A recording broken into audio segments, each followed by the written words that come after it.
I have a former friend of mine, a female. She was a good friend of mine. We're no longer friends. We've just gone different ways. The greatest compliment that this friend paid me was she said to me that I understood her like no one has ever understood her. And that was especially complimentary because she's an incredibly complex woman. Very complex, very difficult to understand. Without sort of making a cognitive decision about this, it became almost a mission for me to do that, to understand her, to find out who she was. And the reason I wanted to find out who she was so that she could be better for it. Does that make sense? Well, I guess that brings us into that a new area, which is the INFP and their cause. There seems to be this, you know, in regards to the sort of idealism that the INFP can have, that an INFP can get on a cause of some description, and that when they have that sense of a mission or a cause, that they, although the introverted feeling is quite complex, their determination in some respects feels quite, that determination leads that introverted feeling in a certain direction in life. Yes, I know what that is too. I know what it is.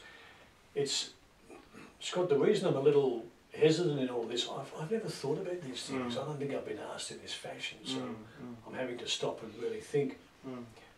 I think my great passion, my great desire is to leave people in a better state for having met me. That's important for me.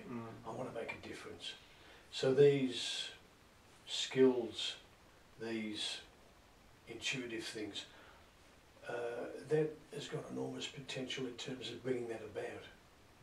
So when I connect with somebody, whether it's someone new or someone I've known for some time, I want them to be better for having been in conversation with me or having known me. Yes, that's my great. That's important for me. So you like to like leave a positive footprint in the lives of other people. Yes, yes. You can't fake that. I don't think you can fake it. And one of the greatest ways to bring that about is by knowing who people are, knowing what they're about. That gives you license almost to do that. If you understand people intuitively or whatever. Yeah. Now the sense, I guess if I talk about our friendship, the sense that I've had is that you don't actually have to say anything for me to know that you understand. Okay. Right? Okay. Somehow I just know that you get it. Yeah, I do, yeah. And my feeling in that, or my sense in that is, maybe it's my intuition or whatever, but I pick up that the other person gets it. Yeah. That doesn't have to really be. Maybe it's the non-verbals more than like the way I try to get people to understand that I understand where they're at is often to share back with them what I think I've heard. Something like that. Yeah, you do that well, yeah. Whereas I guess I've found with you, and I'm not sure with other INFPs, but I find that introverted feeling just has such a relaxed vibe that it's okay. It can handle a lot of things. Yes, it can. Yeah. You know, like if someone was to say, you know, I'm thinking of walking away from my faith. Let's say somebody said that. I think most INFPs wouldn't bat an eyelid. They'd just be okay, or not even say okay. You know, they're not as threatened by the lives and stories of others that maybe other types would be. Yeah, that's true, Scott. That's very true. Yeah. Yeah, I can't think of a situation where I have felt threatened or concerned or stressed. No, I don't. And there's, I find there's not a urgency. There isn't an urgency in an INFP to fix. No. That would almost be a sin to try to fix where someone's at. Yes. The fixing is almost in the understanding. Yes, I can't do that. I can't do that. I can't give someone a solution to a problem. Yeah. I do. If I do it, it's done with enormous reluctance. Yeah. I wait for something else to unfold.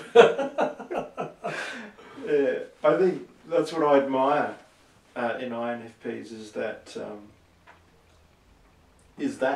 Yeah. is they don't feel compelled in any way to speak into the situation or to fix or to guide or direct. It's the solution in a way is in the just understanding and not judging and being supportive in a person's world. Yeah.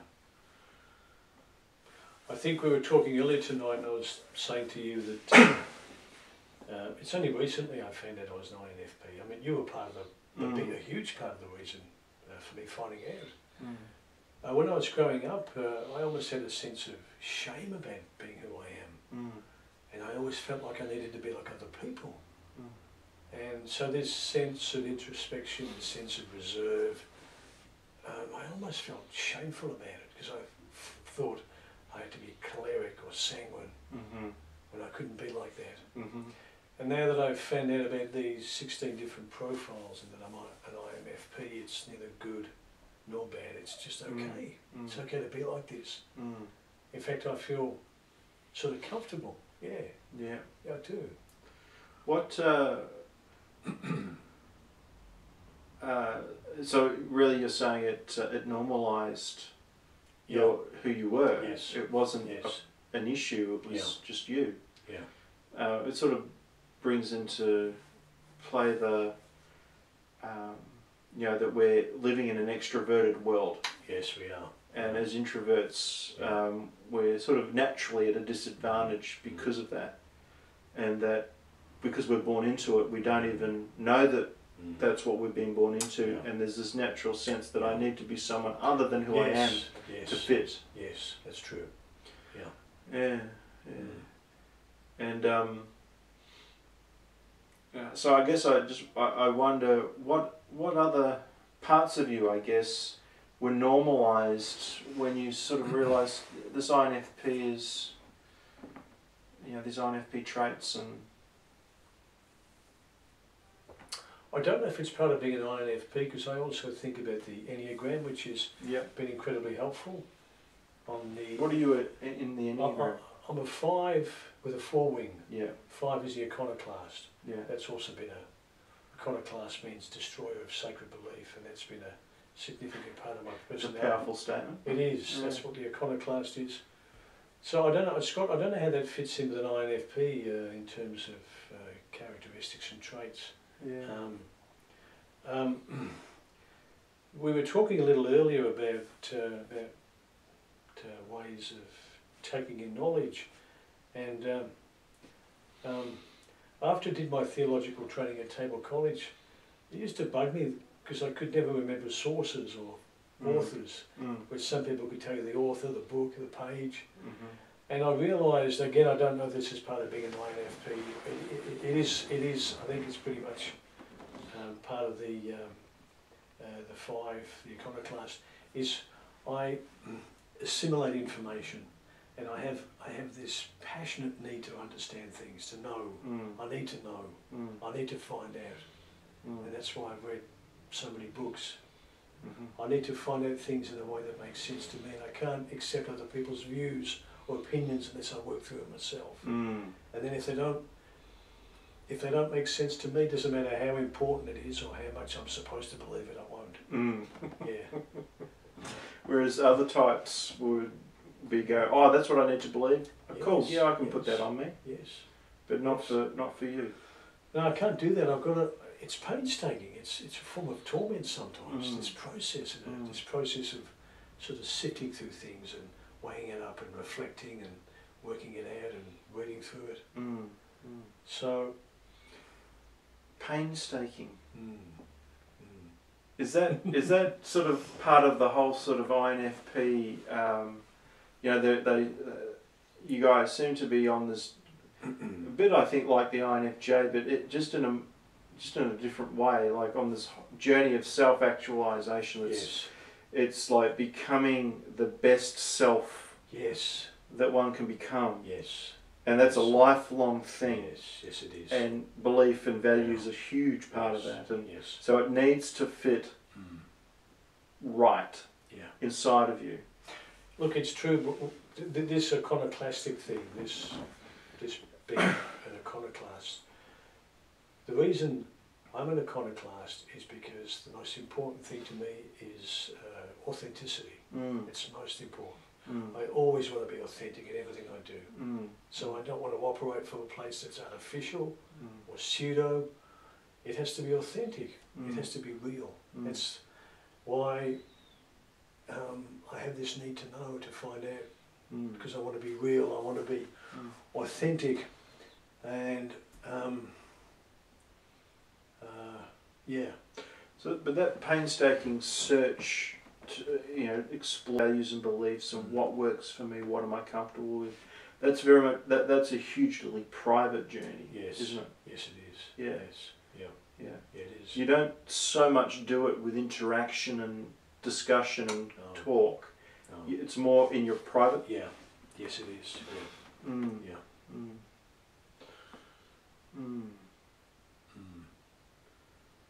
I mean, the sense I've had with INFPs is, I've said it in one of the videos, is that external, it's like a paradox. Externally, they're completely congruent, as you said. What was the word? Not transparent. Authentic. Is that the word you use? Authentic. Authentic. Yeah. So there needs to be this sort of congruent, transparent self that someone experiences, which is a very, it seems to be like a very calm, placid atmosphere, but internally it's not.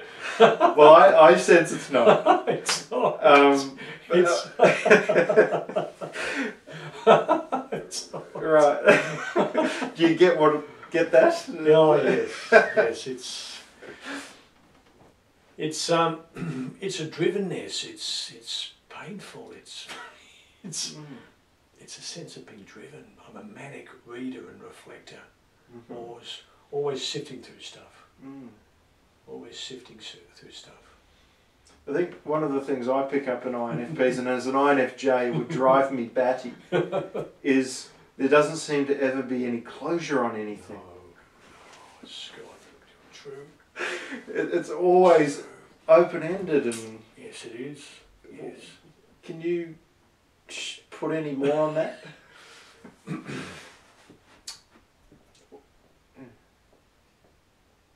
I think, Scott, I think the best example of what you're saying for me would have to be this thing of faith or spirituality. Yeah. I'm almost 60, and the spiritual journey started for me about 14 or 15, and I've been on this lifelong quest to find out, but I never seem to find out. I never seem to get to a point where I found it enough. I never seem to arrive there. And I take myself to task on that many times, and so have others. So I continue to read books and to read books and to read books and read books and the same stuff, and not find solutions as such. It's not that I'm looking for a single solution. It's I'm trying to put together some sort of picture that's going to make sense that I can work from. Right. I think. Yeah.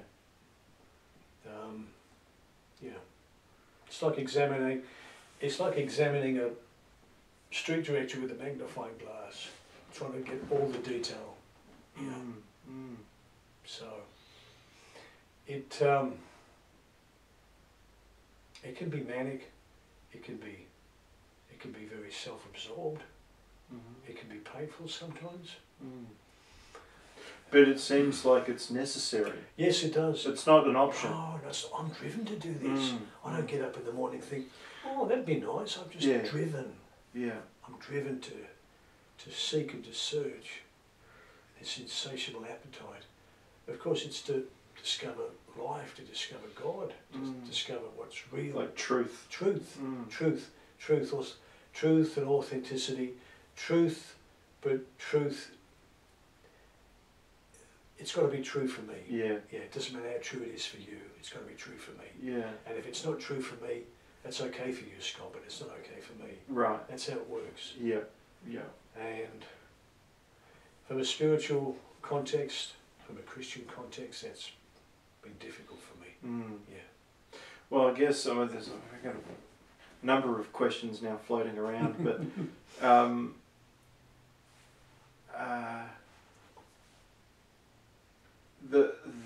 the sense that with that need for truth and belief to find its place in an INFP is incredibly sacred, private.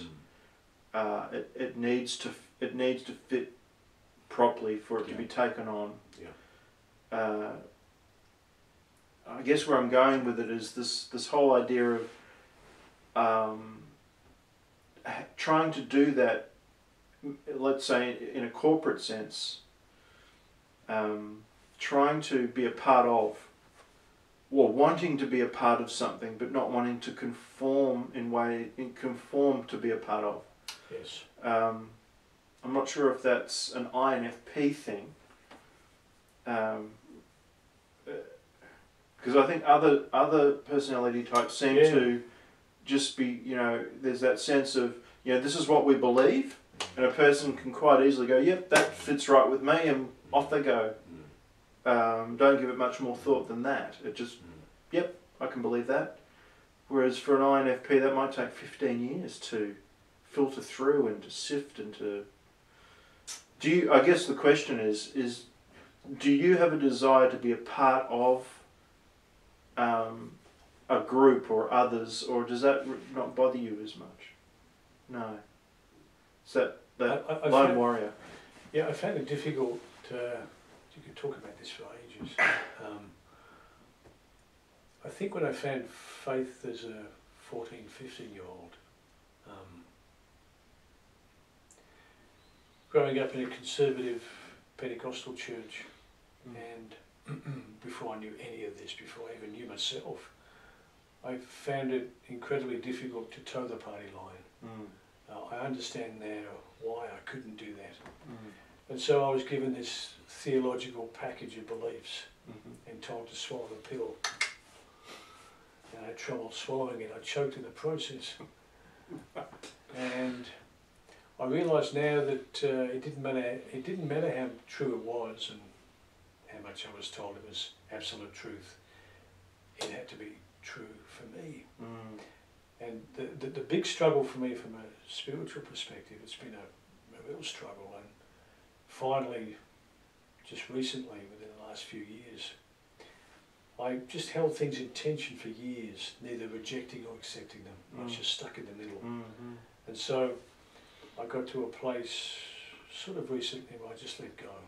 I didn't need to hold them anymore. And the reason I let go is because it's not that they're not true, Scott, they just weren't true for me. If that makes any sense. Sure. What was that like, letting go? It was a relief.